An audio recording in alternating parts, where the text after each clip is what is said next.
Hey everybody, welcome to the Porn-Free Millennial podcast. I'm your host, Mac. Welcome. It is episode 11, Know Your Enemy. And I'm pretty fired up about this one. I think as you could tell probably from my podcast so far, I have not had a great friendship with porn, a great relationship. It's actually been quite a, I would say, combative relationship over the years. And it's actually getting more combative, I think, the more I'm realizing how much I've lost in my life because of this addiction that started really early on for me. And the relationship, as I view it right now, is a contentious relationship. It's a battle every day. And I know who my enemy is. And I wanted to explain that a little bit to you. So if you're new to the podcast, basically I started this podcast and I started writing about my experiences with porn, sharing those with the audience, with you, to help you in your life. I went through a divorce back in March, and I would say this porn problem that I've developed over my life, since I was even before a teenager, that came into my relationship, that came into my marriage. It was a 5-year marriage, and it ended. And this is not shifting responsibility, but what I'm trying to say is these roots that developed early on in my life, I didn't quite understand that it really was an enemy creeping in to me and rooting inside of me. And really these thorns and these poisonous bulbs really started to appear as I was in my marriage already. And the effects of this poisonous plant that rooted itself inside of me were very harmful. The side effects for me, or what were implanted in me, were poor habits like lying, gaslighting, making things up, misdirecting, I would say, pointing the partner in the wrong direction, pointing myself in the wrong direction at times. Also guilt, shame, regret, missed time with loved ones, missed experiences, tainted experiences, moments that could have been joyous but were overshadowed by the lie, by the deceit, by the act itself. So, this is something that really implanted itself in me deep early when I was growing up. And I wanted to focus this podcast on discussing the relationship, the awareness one must have, that I must have on a daily basis of what is my relationship actually with porn? Is this a friend? Is this an enemy? Is this an entity that's looking out for my best interests? Or is this an entity that feeds off of my pain, that feeds off my suffering, that feeds off me inflicting pain upon others? And that's really how I wanted to frame the episode again today. Know your enemy is by framing this experience, this relationship that we have with porn that we developed at some point. You're listening to this podcast clearly because you've experienced maybe some things that I've just explained, these habits, these actions that we take, where it almost seems like it's unconscious, that we hide, that we lie, that we misdirect, almost unconscious, deep-rooted within us, like a second nature, and it develops early on. And if those are things that you have experienced or that you feel right now, this podcast is for you. This episode is for you. Because, again, I want to focus today on talking about myself and a little bit about my story to help frame your relationship with porn through my experience. So, knowing your enemy. The way that I frame this is, I think there's a few things that stick out to me about porn and my relationship with it. and why it's not a friendly relationship. Why I don't view porn as my friend. I view it as my enemy. I think, first of all, I mean, it started early on for me. Like I stated before at the beginning, I think my experience started with porn, even before I was a teenager. And what really angers me is that this habit, this magnet that I was so attracted to, I didn't quite know what damage it could cause for me in that current age, as well as later on in my life. I thought that it was just something that everyone did that was a boy. Naked women, provocative images, things like that.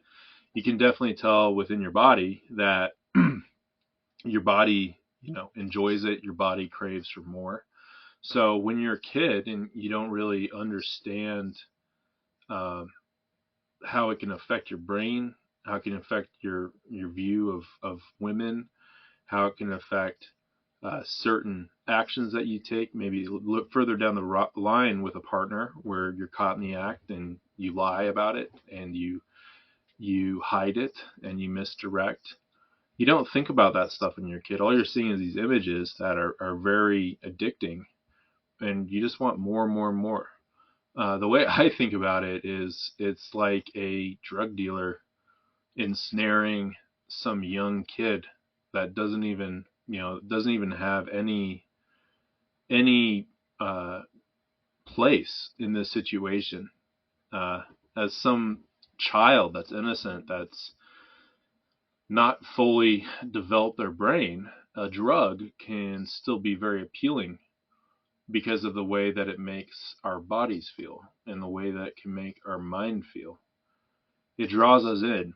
And really, the thing that we want, that we crave when we're young, is that drug, that feeling without the knowledge of how it can affect our brains, how it can affect our relationships, how can it affect our view on the world. So I think the first framing of porn as your enemy is think about porn as that drug dealer. That drug dealer that always has that hit whenever you want it, whenever you desire it, whenever you crave it. That porn dealer that is preying on you, that feeds off of you. And it's going to tell you anything that you want to hear so that you purchase from them. So I want you to think about that. So that's number one, why porn's your enemy. It preys on you when you're young. How sick is that? How is that something that's good for you? When you're that age and you're seeing those images, it really does upset me. Like, it pisses me off that, and I think everyone bears responsibility. Parents, I think at a certain age, we do as well with porn. But when you think about an industry that definitely feeds off of young minds and their addiction to their phones, that should piss you off. And that should tell you something about this industry, about making money, making profit, sucking our souls through our eyes in the phone, and showing us things that are just so demeaning, that are defiling. It sickens me. So when you're thinking about porn in your problem dealing with it, you don't have to feel sorry for yourself. It's okay to be a fighter and to be pissed, okay? So number one, porn preys on you when you're young. I think number two, porn thrives in the darkness. So number one, again, is porn preys on you when you're young and others. Number two, porn thrives in the darkness.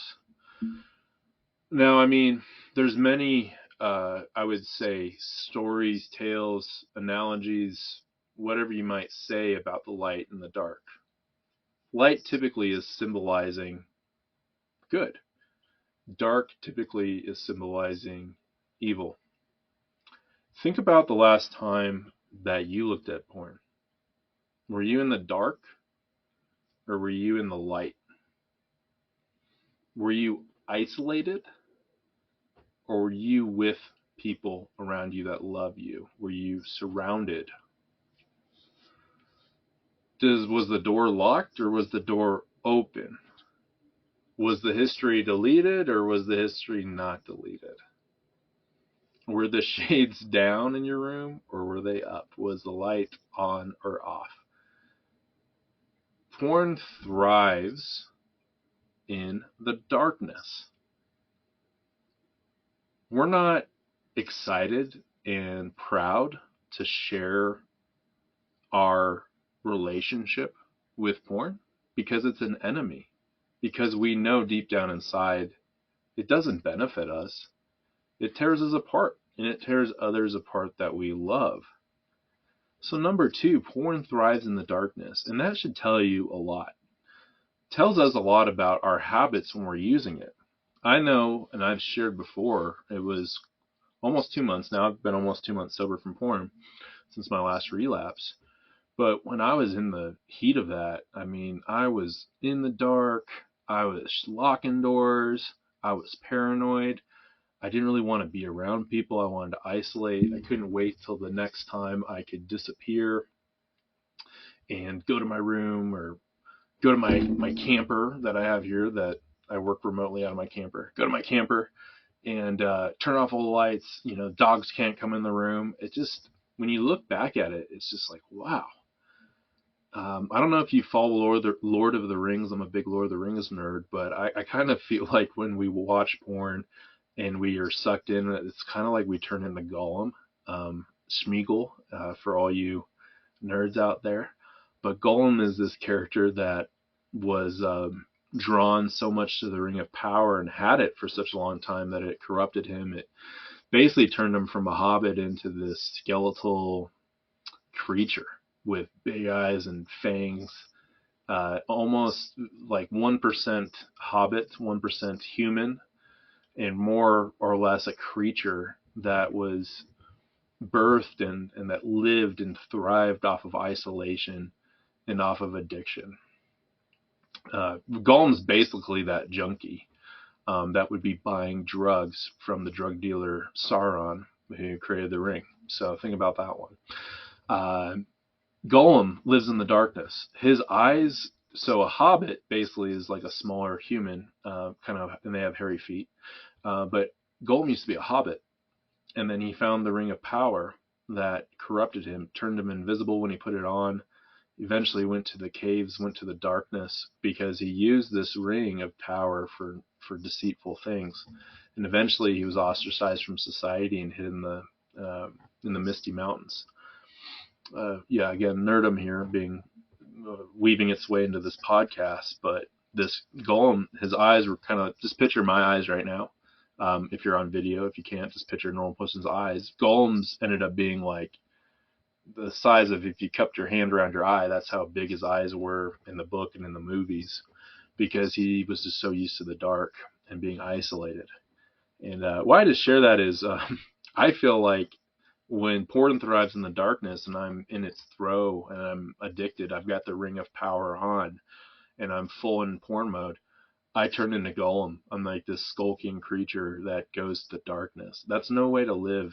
That's the way to live if you're living off the drug itself, but not real life. So number 2 is porn thrives in the darkness. Okay? So think about your enemy. Number 1, porn preys on you when you're young. Number 2, porn lives and thrives in the darkness. I'd say the last one, number 3 for me, for porn, is porn gets its power from our pain. Okay? Porn gets its power from our pain. Now, what do I mean by that? So I learned, one of the podcasts I've listened to for a while is Porn-Free Radio. Matt Dobshe's great podcast. He always talks, and I think it's a really good way to put it and frame it, but, porn is like the solution, right? Like porn is there to solve our problems. And what are our problems? It's typically like our pain. Our pain is the problem, and porn's the solution for it. If to use the ring of power analogy again, Sauron created this ring, right? And this ring was cut from his hand, and his power basically, he kind of turned into a spirit again, and his power though is still in the ring. And if he can get the ring back to himself, and he can kind of get his bodily form back and rule over the world, all that good stuff. But when the ring's gone and these people find it, they're so drawn to its power, like almost like they are the ones that can harness the ring's power, harness the ring's energy. They can be the Lord of the Ring. Well, as Gandalf the Wizard states in the Fellowship of the Ring, there can only be one Lord of the Ring, and he does not share power. I love that quote. Porn and Sauron with this ring, and they feed off the pain of you. It's not like the ring of power is made out of love. It was made out of Sauron's malice, his disdain, his hate for the living world, and how he wanted to conquer it and be its master. I think that's how porn feeds off of us. Just think about the porn industry. What do they want? They want your time. They want your attention. The more views, the more money, right? The more all of that. It's terrible. It's terrible. But that's how our world runs with everything, right? With social media, everything. It's getting your attention and keeping your attention for as long as possible. And with Sauron's ring, eventually, if you wear it long enough, you become a wraith. You're not human anymore, and you bend to Sauron's will. All your attention is focused upon him, not the real world, not real things, not love, not things in life that are meant to be enjoyed, that are meant to be cherished, right? Relationships, people, yourself, your hobbies, your passions. Those all eventually fade away as you form into a wraith yourself. And I could feel myself at times throughout my life, throughout my past marriage, where I was becoming a wraith. I was really losing track of really what is good in this world, and what is to be cherished, and how to live with integrity, and how to be honest, how to be a man. I was losing that. I was losing myself in this addiction, in this problem. I was drawn to the power to solve my sorrows, to solve traumas of the past, to solve these feelings of deep sadness. But, what I did back then is I put the ring of power on. And what did that do? The ring of power makes you invisible to the real world, and you basically go into the wraith world. I love it's almost like Tolkien when he wrote Lord of the Rings had porn in his mind, not in a bad way, but not in that way, but you know what I'm talking about. I think porn, it just feeds off of your pain, your guilt, your shame. It feeds off of you keeping lies. And I know I'm hitting on a nerve here, because that's how I felt. I felt like I was hiding things. And the more that I did it, the more I wanted to hide, and the more I hid. It's just like, why not just keep hiding things? Why not keep lying about it? It'll just, I don't want to deal with that conversation. I don't want to deal with the pain that it caused my partner, the pain that it's causing me. Where I'm losing my confidence, I'm losing my energy, I'm losing my focus, I'm losing my passions, I'm losing myself, I'm losing my humanity with this stupid thing. It has no place in our lives. It's defiling the most sacred thing that God put on this earth, on how two human beings can love each other and show that love physically. Like the most searched for porn searches typically have to do with a mom and a son, or a stepmom and a son, a brother and a sister, stepbrother, stepsister. You know how messed up that is? You know how messed up these, what we like to call like kinks now, how messed up some of this is, and most of it is, to just ingest in our minds like junk food. Except, this junk food, it's like almost like we're eating like chips, but the chips have basically all the carcinogens in them as a cigarette would. That's the way I think about it. And the more that we watch these images, these videos, and the more that we need to satiate this feeling, this hunger within us, it only just pushes us down deeper into things that are even more, I'd say, taboo, things that really desecrate things that we hold sacred. I used to remember when I was really like a teenager and I just had no control over it. I almost had feelings like I wanted to defile like sacred places or defile places that I loved. It was like this guilty kind of feeling, or this rush that you'd get to say, oh, like what if, I watched porn here, or what if I did it here? And I think back on that, it makes me so sad, because those are like actions and those are attributes that, I mean, I would, if I had a kid, and hopefully I do someday, I'm not teaching that kid how to be a liar, how to defile things. On the contrary, I'm teaching my child, hopefully in the future, someday, that they're to live with integrity, they're to treat people with respect, they're to love and cherish what God's put on this earth. And when I see porn and what it does, it just feeds off of that. It feeds off of your shame for watching something you shouldn't have. It just plays on that decadent feeling that is the opposite of love. It's lust. It plays on our lust, and it's addicting. It's our lust, our gluttony. Name whatever the deadly sins. I'm Christian, so I'm not.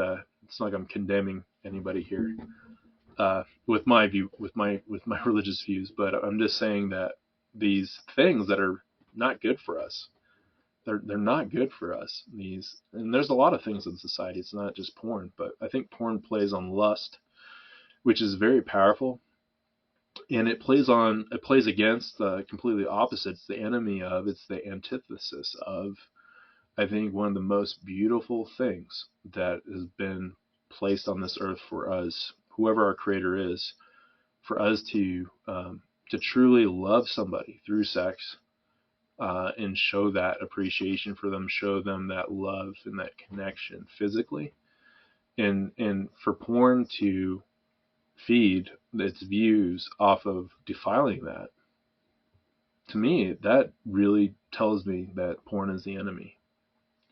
That porn is the enemy. And I was going to say, like, searches itself that are taboo, but also when you actually like kind of look at the viewpoint and the actions that are taken in porn, typically it involves choking, it involves gagging, it typically involves women with like that are crying with their tears coming down, like when they're choking on the guy. I don't know, newsflash, but that's pretty messed up. That to me sounds like rape. And when we see that on film, especially as a young child, that is traumatic. That in its own nature is trauma, and that is a rape upon our minds. And it opens a door. It really does. And it opens a door for addiction. It opens a door as well for the destruction of relationships. And I'm a statistic in that divorce conversation. I'm a true believer that porn is really at the heart of a lot of that. And people do need to take responsibility, but at the same time, I think we'd also have a responsibility ourselves to battle against porn and treat porn as the enemy. So those are the three topics I wanted to discuss, or the three attributes I wanted to discuss today about porn being the enemy. Hopefully that's helpful for you. So number one, again, porn preys on you when you're young.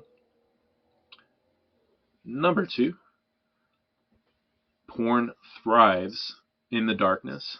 And number three, porn feeds off of your pain. So I really want you to think this week about that. And if there's other ways that you find that porn's your enemy, frame that, write it down. This is your battle cry. This is you telling porn, you have no place here. You have no place with me. You have no place with my partner. You have no place with my children. You have no place in my community. You have no place in this world.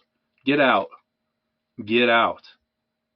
Because you're my enemy. And if you stay, you're going to you're going to get a little bit of this. And to the camera, I'm shaking my fist. I'm ready. Let's go. I'm ready to duke it out, because I think this is a battle worth fighting for.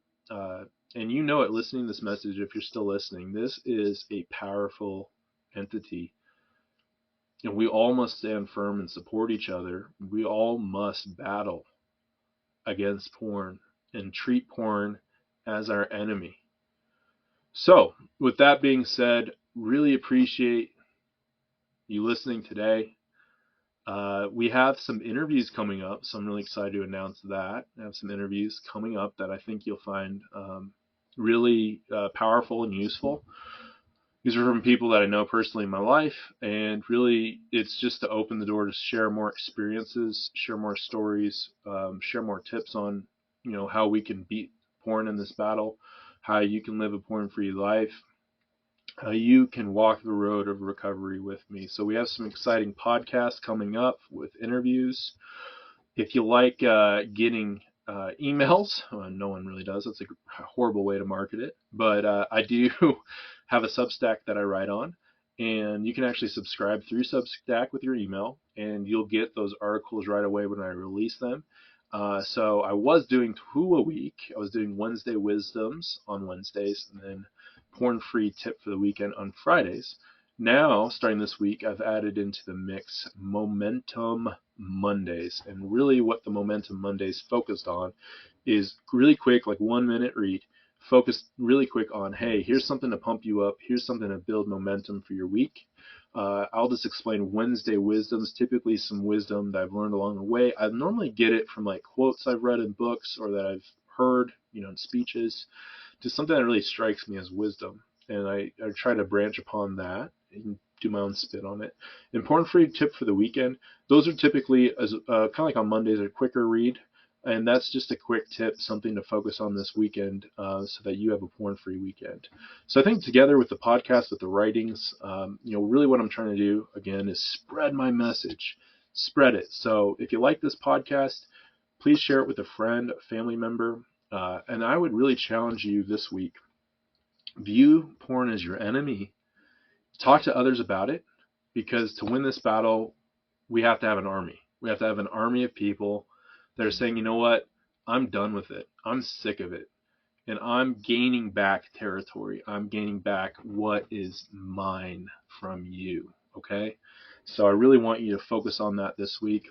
And again, share the podcast. I would love to see a review. Any kind of feedback is definitely, I would love to get feedback as we go. If anyone has any good recommendations with cameras, lighting, mic, I'm still working on all that stuff. But I hope you all have a fantastic week and keep fighting the good fight. Bye, everybody.